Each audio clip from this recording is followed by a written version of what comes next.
Dear student, welcome to bright academy.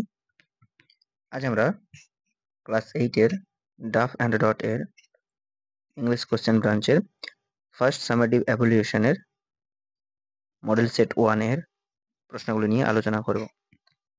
তো এটা তোমাদের নতুন সিলেবাস প্যাটার্ন অনুযায়ী দেওয়া আছে। দেখো, এখানে তোমাদের ফুল মার্কস আছে 30।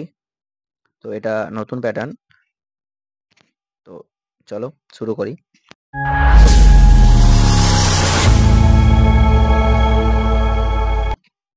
দেখো, প্রথমেই তোমাদের দিয়েছে সিন।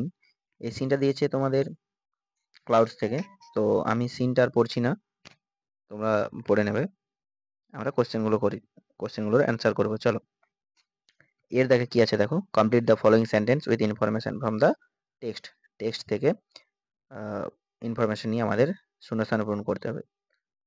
একের দেখে কি বলেছে দেখো, he was searching the clouds down.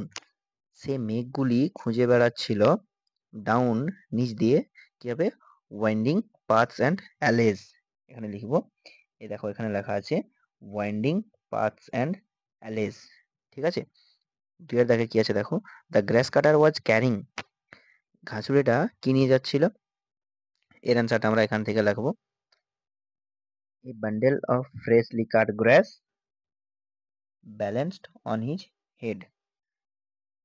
তারপর বিয়ের দেখে আছে দেখো, অ্যান্সার দ্য ফলোইং কোশ্চেন। কোশ্চেনগুলির উত্তর করতে বলেছে। Why did he wonder. এর অ্যান্সারটা কি লিখবো? অ্যান্সারটা আমরা এভাবে লিখবো, দেখো, হি ওয়ান্ডার বিকজ, অথবা এভাবে লিখবো, he wander in, he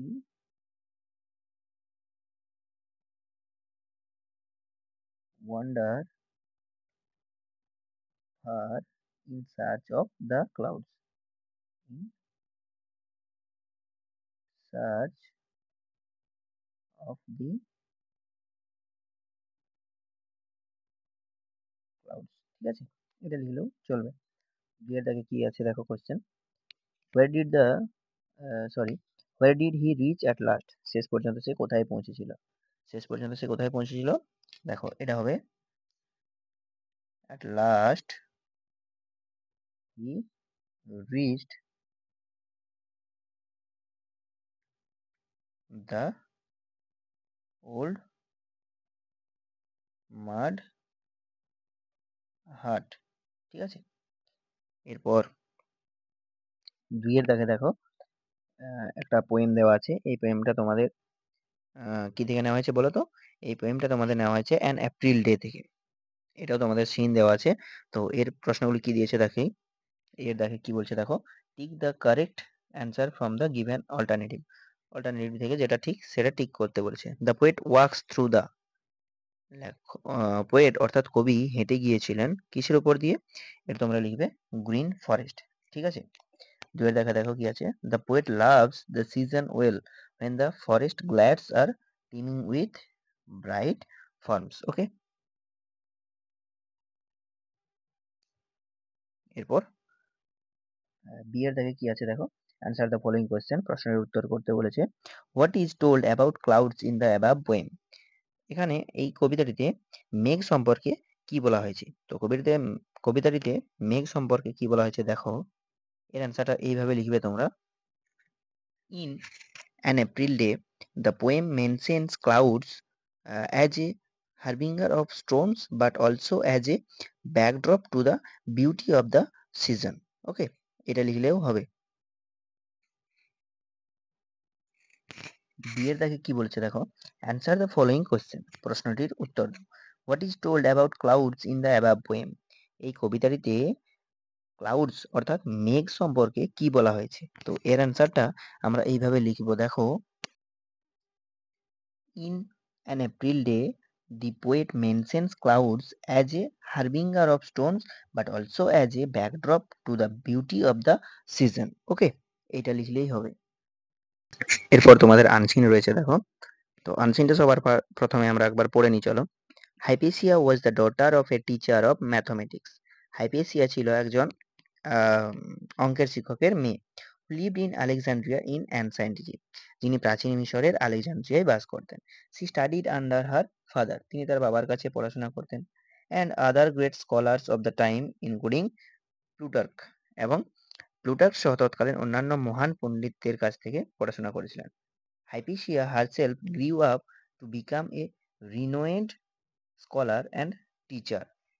Hypatia নিজে বড় হয়ে একজন বিখ্যাত পণ্ডিত এবং শিক্ষক হয়েছিলেন। Who wrote on mathematics, astronomy and philosophy, যিনি গণিত, জ্যোতির্বিদ্যা এবং দর্শনের উপর লেখালেখি করেছিলেন। Hypatia has many achievements to her credit. হাইপেশিয়ার অনেক কৃতিত্ব রয়েছে। She wrote about the movements of the plants and the numbers theory. তিনি কি লিখেছিলেন? গ্রহের গতিবিধি এবং সংখ্যাতত্ত্ব সম্পর্কে লিখেছিলেন। Beside being a teacher and inventor, একজন শিক্ষক এবং উদ্ভাবক হওয়ার পাশাপাশি Hypatia was a powerful political force in the city. Hypatia শহরের একটি শক্তিশালী রাজনৈতিক শক্তি ছিলেন। তো এটাই আমাদের আনসিন। তো এর প্রশ্নগুলি উত্তর করি। এর দেখে আছে, দেখো, fill in the blanks with information from the text. Name the scholar who taught Hypatia. Hypatia শিক্ষকের নাম লিখতে বলেছেন। তো হাইপেশিয়া শিক্ষকের নাম কি ছিল? প্লুটার্ক। এই যে দেখো এখানে লেখা আছে প্লুটার্ক। এরপর সাবজেক্টস অন হুইচ সি রোট, তিনি যে যে বিষয়ের উপর লিখেছিলেন। তিনি কোন কোন বিষয়ের উপর লিখেছিলেন? ম্যাথমেটিক্স, অ্যাস্ট্রোনমি অ্যান্ড ফিলোসফি, অর্থাৎ গণিত, দর্শন এবং জ্যোতির্বিদ্যার উপর তিনি লেখালেখি করেছিলেন। এরপর find out the meaning of the word famous from the above passage. Famous শব্দের অর্থ তোমাদের এখানে এই প্যাসেজটা থেকে খুঁজে বের করতে বলেছে। তো ফেমাস শব্দের অর্থ কি হয়ে যাবে? ফেমাস অর্থাৎ আমরা কি জানি? ফেমাস মানে বিখ্যাত। তো এখানে ফেমাস এর সিনোনিম কোনটা হবে? রিনোয়েন্ড। ওকে। এরপর বি এর আছে, দেখো, write T for true or F for false statements. যদি সত্য হয় তাহলে ট্রু অর্থাৎ টি, এবং যদি মিথ্যা হয় তাহলে ফলস অর্থাৎ এফ লিখতে হবে। Hypatia had only her father to teach. Hypatia শুধুমাত্র তার বাবার কাছেই পড়াশোনা করত। এটার অ্যান্সার কি হবে? এটার অ্যান্সার হয়ে যাবে ফলস। এরপর দুই এর দেখা আছে, দেখো, হাইপেশিয়া ওয়াজ কিন ইন পলিটিক্স অলসো, অর্থাৎ হাইপেশিয়া রাজনীতিতেও আগ্রহী ছিলেন। এটার অ্যান্সার কি হবে? ট্রু। এরপর দেখো তোমাদের গ্রামার অ্যান্ড ভোকাবুলারি আছে।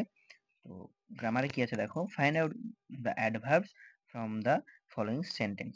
এই যে সেন্টেন্সগুলো থেকে তোমাদের অ্যাডভার্ব অর্থাৎ ক্রিয়া বিশেষণ খুঁজে বের করতে হবে।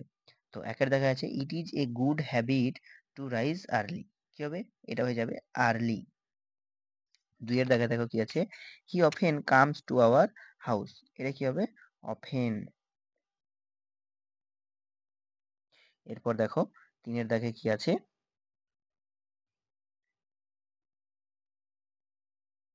দি নাইটেঙ্গেল সিংস সুইটলি।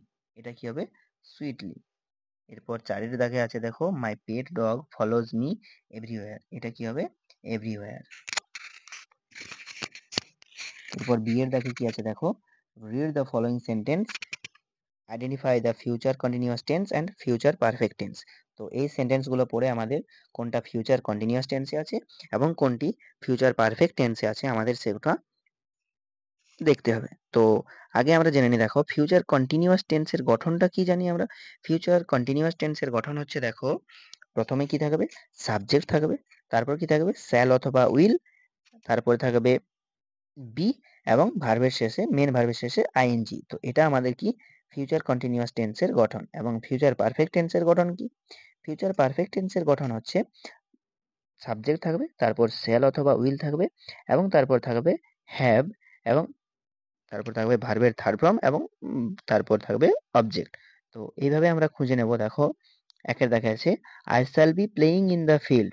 তো এটা কি হবে আমাদের? Shall be playing. তো এটা আমাদের কোন টেন্সে আছে? এটা আমাদের আছে ফিউচার কন্টিনিউয়াস টেন্সে। Future continuous tense. ওকে। এরপর দুইয়ের দেখে কি আছে, she will have recited the poem.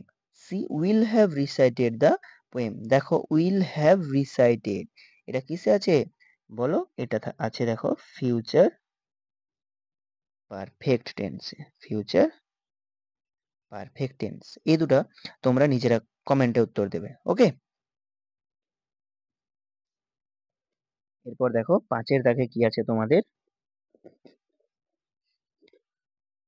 5 দাগে আছে দেখো, find out words from the passage in question number 3 which mean the following. এগুলোর মানে তোমাদের এই যে প্যাসেজটা আনসিনটা সেখান থেকে খুঁজে নিয়ে লিখতে হবে। দেখো ফেমাস এর অর্থ আমি তোমাদের আগেও বলে দিয়েছি, আবার বলে দিচ্ছি। দেখো এটা কি হবে, রিনোয়েন্ট এর অর্থ, অর্থাৎ এর সিনোনিম কি হবে, রিনোয়েন্ট। ঠিক আছে, এরপর দেখো ক্রিয়েটর, ক্রিয়েটর এর সিনোনিম কি হবে, ক্রিয়েটর এর সিনোনিম হবে ইনভেন্টর। ওকে, তো আজ এই পর্যন্তই, চলো দেখা হচ্ছে নেক্সট ভিডিওতে, এবং এরকম আরো ভিডিও পেতে আমাদের চ্যানেলটিকে সাবস্ক্রাইব করে রাখো। Thanks for watching.